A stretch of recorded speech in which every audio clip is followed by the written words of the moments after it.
بسم اللہ الرحمن الرحیم۔ 34واں سبق۔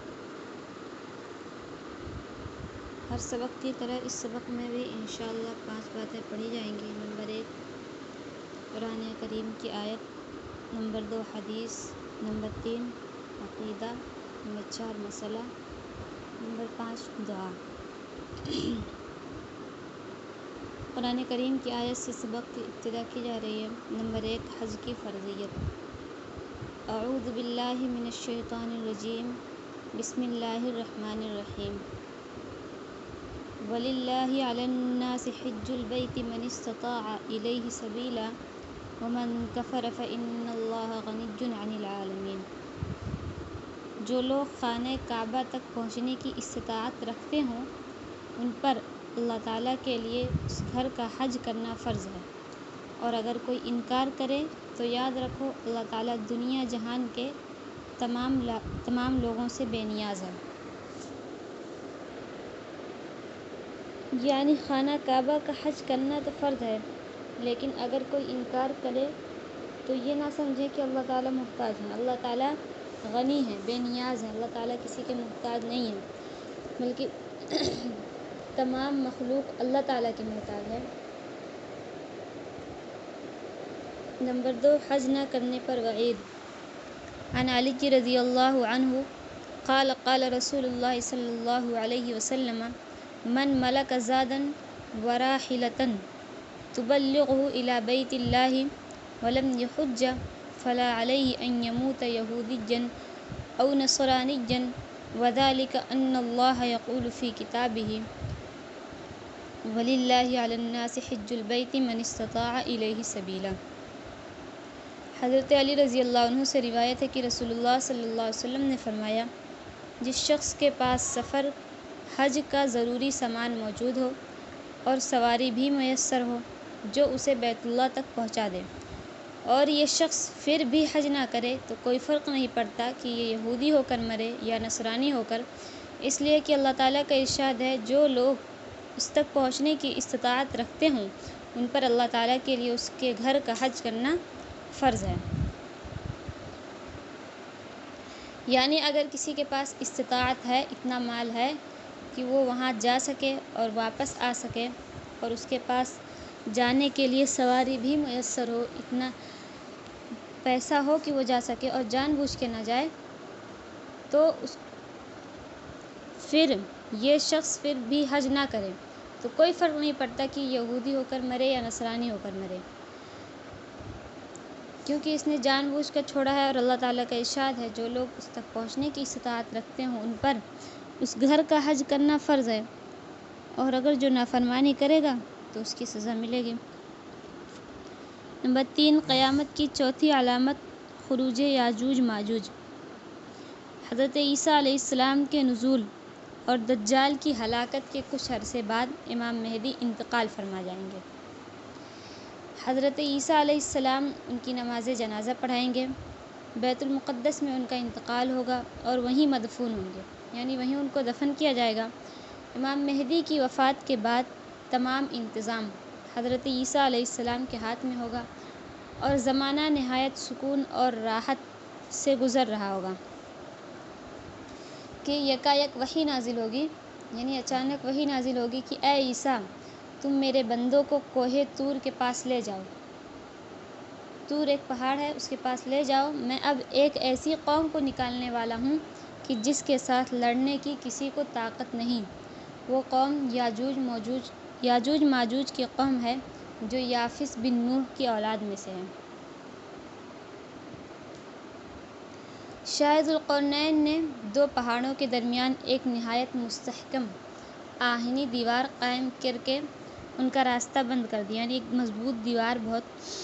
قیامت کے قریب وہ دیوار ٹوٹ جائے گی اور یہ غارت گر قوم ٹڈی دل کی طرح ہر طرف سے نکل پڑیں گے اور دنیا میں فساد پھیلائیں گے، جس کا قصہ قرآن کریم کی سورہ کہف آیت نمبر 93 سے 98 میں مذکور ہے۔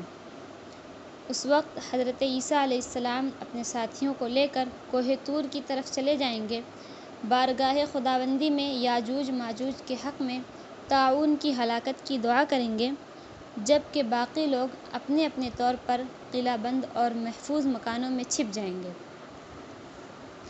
اللہ تعالیٰ یاجوج ماجوج کو طاعون کی وبا سے ہلاک کرے گا اور اس بلائے آسمانی سے سب مر جائیں گے۔ اس کے بعد اللہ تعالیٰ لمبی گردن والے پرندے بھیجے گا جو بعض کو تو کھا جائیں گے اور بعض کو اٹھا کر سمندر میں ڈال دیں گے، اور پھر بارش ہوگی جس کے سبب ان مرداروں کی بدبو سے نجات ملے گی اور زندگی نہایت راحت اور آرام سے گزرے گی۔ حضرت عیسیٰ علیہ السلام 40 یا 45 سال زندہ رہ کر مدینہ منورہ میں انتقال فرمائیں گے اور روضہ اقدس میں دفن ہوں گے۔ حضرت عیسیٰ علیہ السلام اپنے بعد ایک قحطانی شخص کو اپنا خلیفہ مقرر کر جائیں گے جس کا نام جہجہ ہوگا۔ خوب اچھی طرح عدل و انصاف کے ساتھ حکومت کرے گا، مگر ساتھ ہی شر اور فساد پھیلنا شروع ہو جائے گا۔ نمبر 4 مسئلہ۔ آج کا مسئلہ ہے حج کے مسائل و احکام۔ اسلام کا 5واں رکن حج ہے۔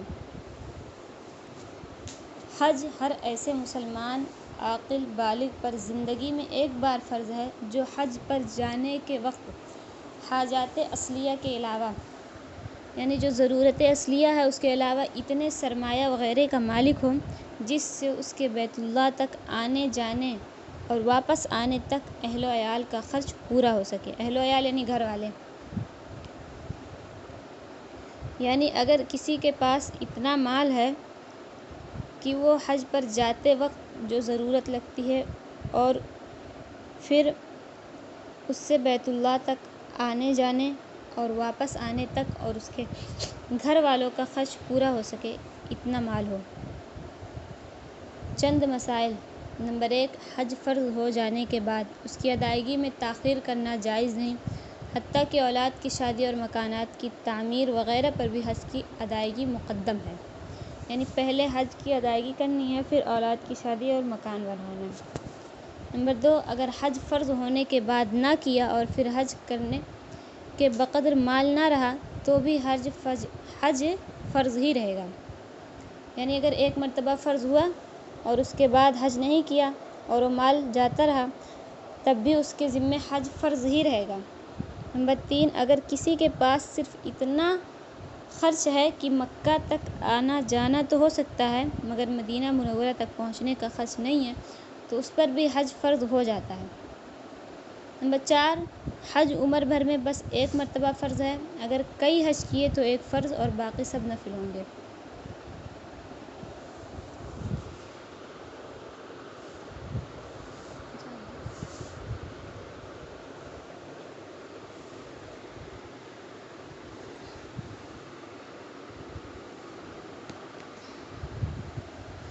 نمبر 5 لڑکپن میں ماں باپ کے ساتھ اگر کسی نے حج کر لیا تو وہ نفلی حج ہے۔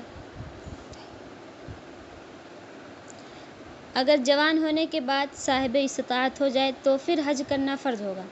ایسا نہیں ہے کہ لڑکپن میں بچپن میں ماں باپ کے ساتھ حج کیا تو وہ ادا ہو جائے گا، وہ نفلی حج ادا ہوگا۔ اگر بڑے ہونے کے بعد جوان ہونے کے بعد صاحب استطاعت ہیں، آپ کے پاس اتنا مال ہے تو پھر حج کرنا آپ کے ذمہ فرض ہے اپنے مال سے۔ نمبر 6 اگر کسی ایسے شخص نے قرض لے کر یا امداد مانگ کر حج کر لیا جو صاحب استطاعت نہ تھا، اس کے بعد اگر مالدار ہو جائے تو دوبارہ حج کرنا فرض نہ ہوگا، یعنی اس کی جو فرضیت ہے وہ ادا ہو گئی۔ نمبر 7 عورت پر حج فرض ہونے کے لیے اپنا اور محرم کا خرچ ضروری ہے۔ نمبر 8 عورت کے لیے محرم یا شوہر کے بغیر 48 میل یعنی 77 کلومیٹر یا اس سے زیادہ کا سفر کرنا شرعاً ممنوع ہے۔ سفر خواہ ریل سے ہو یا موٹر کار سے یا ہوائی جہاز سے، اور یہ ممانعت جوان اور بوڑھی ہر عورت کے لیے ہے۔ بعض عورتیں سمجھتی ہیں کہ چند عورتوں کے ساتھ بغیر محرم کے عورت سفر میں چلی جائے تو یہ جائز ہے، ان کا یہ خیال غلط ہے۔ حضور صلی اللہ علیہ وسلم نے بغیر کسی خصوصیت کے ہر عورت کے حق میں تاکیدی طور پر ممانعت فرمائی ہے۔ حج یا عمرے کا سفر بھی محرم یا شوہر کے بغیر سخت ممنوع ہے اور گناہ ہے۔ بہت سی عورتیں حج یا عمرے کے لیے بغیر محرم اور شوہر کے چل دیتی ہیں، جو شریعت کی خلاف ورزی کرنے کی وجہ سے گنہگار ہوتی ہیں اور اپنا حج یا عمرہ خراب کرتی ہیں۔ مومن بندوں پر لازم ہے کہ شریعت کی پابندی کریں اور اپنی طبیعت کی خواہش پر نہ چلیں، یعنی شریعت کی پابندی کی جائے اور اپنی منمانی نہ کی جائے۔ دنیاوی سفر میں مزید احتیاط لازم ہے، اس لیے 15 سے 20 میل کا سفر بھی بغیر محرم کے نہ کریں۔ اس میں عفت و عصمت کی حفاظت ہے۔ فائدہ: عورت کا محرم وہ شخص ہوتا ہے جس سے کبھی بھی نکاح درست نہ ہو، جیسے باپ، بیٹا، پوتا، نواسہ، داماد، سسر، حقیقی چچا، حقیقی ماموں۔ واضح رہے کہ خالہ، ماموں اور چچا اور پھوپھی کے لڑکے محرم نہیں ہیں۔ اسی طرح بہنوئی بھی محرم نہیں ہے، کیونکہ اگر وہ بہن کو طلاق دے دے یا بہن فوت ہو جائے تو بہنوئی سے نکاح جائز ہو جاتا ہے، البتہ اگر ان میں سے کوئی رضاعی یعنی دودھ شریک بھائی ہو جس نے 2 سال کی مدت میں کسی ایسی عورت کا دودھ پیا ہے جس کا دودھ اس عورت نے بھی پیا ہو، جو اس کے ساتھ حج یا عمرے کو جانا چاہتی ہو، تو یہ شخص بھی محرم ہے اور اس کے ساتھ سفر کرنا جائز ہے۔ یاد رہے کہ محرم ایسا ہو جس سے بے اطمینانی نہ ہو۔ اگر کوئی شخص ایسا ہے کہ محرم تو ہے لیکن اس کی عفت و عصمت داغدار ہے یا اس کی طرف سے اطمینان نہیں ہے، تو اس کے ساتھ سفر کرنا جائز نہیں، خواہ کیسا ہی قریبی محرم ہو۔ یعنی اگر کسی کے ساتھ جانے میں ڈر ہے، اطمینان نہیں ہے تو نہ ہی جائے، جائز نہیں ہے۔ بعض عورتیں خواہ مخواہ کسی کو باپ یا بیٹا یا بھائی بنا کر سفر میں ساتھ ہو لیتی ہیں، شرعاً اس کی بالکل اجازت نہیں۔ منہ بولا بیٹا یا بھائی بھی محرم نہیں ہے، ان کے احکام بھی وہی ہیں جو اجنبی مردوں کے ہیں۔ منہ بولا بیٹا یا بھائی یہ محرم نہیں ہو سکتے، وہ اجنبی شخص کی طرح آپ کے لیے۔ فرائض حج: حج میں کیا کیا چیزیں فرض ہیں؟ نمبر 1، احرام یعنی نیت کرنا اور تلبیہ کہنا یا اس کی جگہ ایسے کلمات کہنا جس میں اللہ کی بڑائی کا بیان ہو۔ تلبیہ کہنا یعنی لبیک اللہم لبیک۔ نمبر 2، وقوف عرفہ، 9 ذی الحجہ کے دن زوال کے بعد عرفات کے میدان میں ٹھہرنا، تھوڑی دیر ٹھہرنے سے بھی یہ فرض ادا ہو جائے گا۔ نمبر 3، طواف زیارت۔ واجبات حج یعنی حج میں کون کون سی چیز واجب ہے؟ نمبر 1، وقوف مزدلفہ یعنی مزدلفہ میں 10 ذی الحجہ صبح صادق اور طلوع آفتاب کے درمیان کچھ وقت ٹھہرنا۔ صبح صادق سے طلوع آفتاب کے درمیان، صبح صادق یعنی فجر کے وقت سے لے کر طلوع آفتاب کے درمیان کچھ دیر ٹھہرنا۔ نمبر 2، تینوں دن یعنی 10، 11، 12 ذی الحجہ رمی جمارات یعنی شیطان کو کنکریاں مارنا۔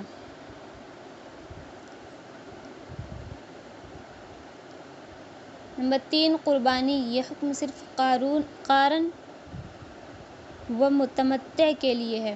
نمبر 4، حلق یا قصر۔ حلق کا مطلب ہے بلیڈ یا استورے کے ساتھ بال موڑ دینا۔ قصر کا مطلب ہے قینچی یا مشین کے ساتھ سر کے کم از کم چوتھائی حصے کے 1 انچ تک بال کاٹ دینا۔ نوٹ: عورتوں کے لیے حلق کروانا جائز نہیں، وہ صرف قصر کروائیں گی۔ قصر کا مطلب ہے قینچی یا مشین کے ساتھ سر کے کم از کم چوتھائی حصے کا 1 انچ تک بال کاٹ دینا۔ نمبر 5، صفا مروہ کی سعی۔ نمبر 6، طواف وداع، یہ ان لوگوں کے لیے ہے جو مکہ میں مستقل مقیم نہ ہوں۔ یہ چیزیں حج میں واجب ہیں۔ ممنوعات احرام: سر یا چہرہ ڈھانپنا، مرد سر اور چہرہ نہیں ڈھانپ سکتا، البتہ خواتین کے لیے سر ڈھانپنا اور چہرے کا پردہ کرنا ضروری ہے۔ پردہ اس طرح کریں کہ کپڑا چہرے کو نہ لگے۔ سلا ہوا کپڑا پہننا مردوں کے لیے درست نہیں، عورتیں پہن سکتی ہیں۔ جسم یا احرام کی چادروں کو خوشبو لگانا، یہ بھی ممنوع ہے، نہیں کر سکتے۔ خوشبودار تیل یا صابن لگانا، بدن کے کسی بھی حصے کے بال کاٹنا یا موڑنا۔ ناخن کاٹنا، بوسو کنار کرنا، شہوت سے ہاتھ لگانا، شہوت کی باتیں کرنا اور ہمبستری کرنا، سر، جسم یا کپڑے کی جو مارنا یا جو مارنے کے لیے کپڑے کو دھوپ میں ڈالنا، لڑائی جھگڑا، گالم گلوچ اور اس طرح کی دیگر گناہ کے کام کرنا، یہ سب جائز نہیں ہے۔ مرد کے لیے ایسا جوتا پہننا جس سے پاؤں کی ابھری ہوئی ہڈی چھپ جائے، عورت ہر قسم کا جوتا پہن سکتی ہے۔ خشکی کے جانور کا شکار کرنا یا شکاری کا تعاون کرنا۔ نوٹ: حدود حرم میں محرم اور غیر محرم دونوں کے لیے شکار کرنا جائز نہیں ہے، البتہ حدود حرم کے باہر صرف غیر محرم کے لیے شکار جائز ہے۔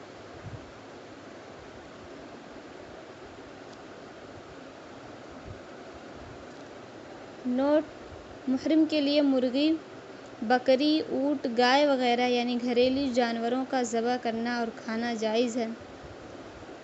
حج کے 3 اقسام: حج افراد، حج قران، حج تمتع۔ حج افراد: میقات سے گزرتے وقت صرف حج کا احرام باندھا جائے اور 10 ذی الحجہ کو رمی کرنے کے بعد احرام کھول دیا جائے، ایسا حج کرنے والے کو مفرد کہتے ہیں۔ اس میں قربانی واجب نہیں بلکہ مستحب ہے۔ نمبر 2، حج قران: میقات سے حج اور عمرہ دونوں کا احرام اکٹھا باندھا جائے، پہلے عمرے کے افعال ادا کیے جائیں لیکن قصر نہ کروایا جائے بلکہ بدستور اسی احرام میں رہا جائے، پھر حج کے دنوں میں اسی احرام کے ساتھ حج کے ارکان ادا کیے جائیں اور 10 ذی الحجہ کو رمی، قربانی اور حلق کرنے کے بعد عمرہ و حج دونوں کا احرام کھول دیا جائے۔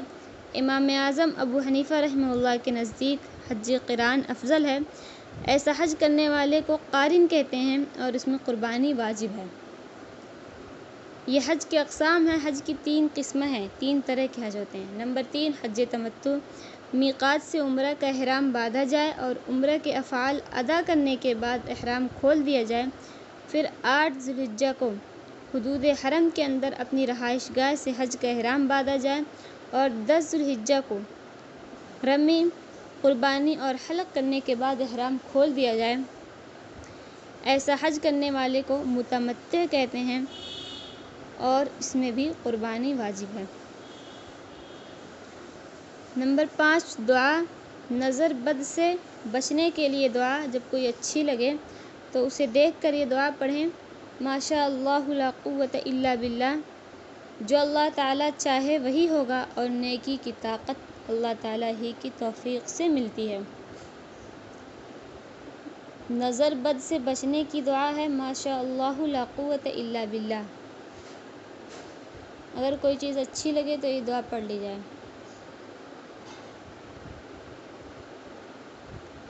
35واں سبق بھی مکمل ہو گیا آج۔ اگر کسی کو کوئی اشکال ہے تو پوچھ لیں۔ وعلیکم السلام ورحمۃ اللہ وبرکاتہ۔ وعلیکم السلام۔